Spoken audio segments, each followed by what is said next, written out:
Oi, gente, tudo bem? Eu vim aqui hoje para trazer mais uma proposta de jogo de alfabetização para trabalhar com as crianças. E esse jogo dá para fazer tanto na sala de aula quanto em casa também. Eu peguei ele de um livro, eu achei bem interessante porque é um jogo de rimas, e aí dá para a gente trabalhar os sons finais das palavras. Né? Anteriormente eu trouxe para vocês o jogo para trabalhar as sílabas iniciais, que era o bingo dos sons iniciais, e agora um jogo de rima, que vai trabalhar os sons finais. E aí eu peguei, né, lá tem a regrinha do jogo, que eu vou ler para vocês, e aí vocês também podem recortar, colocar bonitinho numa fichinha para colocar na caixinha do jogo, né? Aqui eu ainda não fiz esse processo, eu só montei as fichinhas de rimas. Então é assim, materiais, 20 cartas, número de jogadores de 2 a 3. Regras, todas as cartas devem ficar com a face voltada para baixo. Cada jogador, na sua vez, deve desvirar duas cartas, procurando formar pares com as palavras que rimam. Se formar um par de rimas, o jogador deve pegar as cartas para si e jogar novamente. Se não formar, passa a vez ao outro jogador. Ganha quem juntar o maior número de pares. Então, essas regrinhas também a gente pode trabalhar com a criança, colocando ela numa fichinha, né? E a gente trabalha já o gênero textual, que é o texto instrucional. Ele dá instruções de como fazer alguma coisa, no caso aqui o jogo.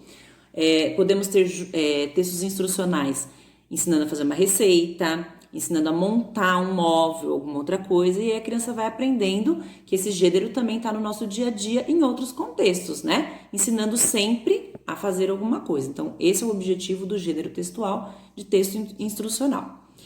E aí, vocês podem montar as fichinhas. Eu montei aqui em fichinhas coloridas, né? Mas pode ser qualquer outra cor, de preferência todas as cartas da mesma cor, para que a criança não memorize aí as cores para depois achar os pares, né? Aqui então temos a foca, que rima com a pipoca. Temos o gorila, que rima com a mochila. Temos o tambor, que rima com a flor. Então, vocês podem ver que aqui nós temos sílabas complexas e sílabas simples. Castelo, martelo. E isso é legal. A criança, mesmo que ela ainda não saiba ler, ela tem que estar em contato com diferentes tipos de palavras, sejam elas de sílabas simples ou de sílabas mais complexas. E aí, depois de jogar, então vai ganhar o jogador que conseguir formar mais pares aí. Quando a criança terminou de jogar, você também pode propor outras atividades a partir desse jogo. Você pode pedir para a criança registrar os pares que encontrou. Então, ela vai escrever, né? Pode escrever no caderno, numa folha, as rimas. Pipoca, foca. Pode pedir para ela pintar o final dessas palavras, né? Pintar com um lápis colorido. Elas podem formar também essas palavrinhas com as letras móveis. E aí é legal porque elas vão encaixar e as letras móveis, ela tem a possibilidade da gente conseguir arrumar caso a palavra esteja escrita de forma incorreta.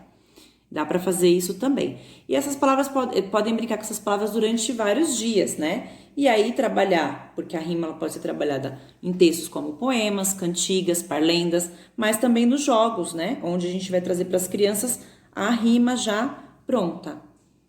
E essa atividade é bem legal, as crianças gostam muito. Eu já joguei esse joguinho aqui em casa com o Henrique, fez sucesso. E é bem bacana. A gente gosta muito de jogos de memória. Esse é um tipo de jogo e aí tem N possibilidades de fazer esses jogos também. Podem pesquisar outras imagens, palavras que rimam e montar outros jogos. A partir daí dá para montar vários jogos. E dá também para você pegar a figura, né? Recortar a figura e montar a palavra, mesmo quem não tem impressora, recorta a figura de jornal, revista e escreve com canetinha embaixo das palavras. Dá para fazer em casa, né? Mesmo quem quer fazer para trabalhar com as crianças em casa nesse tempo de pandemia. Dá para fazer com a impressora, tem várias formas de fazer. E o papel é uma coisa simples, né? Não é nada caro, dá para montar os próprios jogos, caso a pessoa não possa comprar esses jogos. Até agora tá meio difícil de comprar em tempos de pandemia, mas dá para comprar também pela internet. Eu prefiro, muitas coisas eu gosto de fazer. Eu gosto de ter os materiais que eu uso com as crianças, eu gosto de ter comigo, né? Então eu tirei uma cópia desse jogo, do livro, antes de montar o meu, já tenho uma outra guardada, caso eu precise montar novamente. É bem legal a gente tendo esse acervo de coisas, né? E o professor gosta muito de juntar bastante coisa. Usa material reciclável, pega uma dica aqui, tem uma caixinha ali de bonecos com letrinhas. E a gente vai tendo todo esse material para trabalhar com as crianças. Atualmente não estou trabalhando com salas de alfabetização, estou na educação infantil, né? Mas quando eu trabalhei, tenho bastante material ainda da época que trabalhei. E mesmo quando eu fui assistente de direção, eu guardei esses materiais, porque a gente sempre está usando. E agora eu estou usando com o Heitor nas aulas online que eu estou dando, que é para esse meu aluno que está em processo de alfabetização. Então, joguem aí, façam esse jogo, montem, joguem em família. Os professores podem montar para trabalhar com as suas turmas. E assim as crianças vão aprender a ler e escrever de uma forma bem divertida. Então, por hoje é só. Gente, um beijo. Tchau!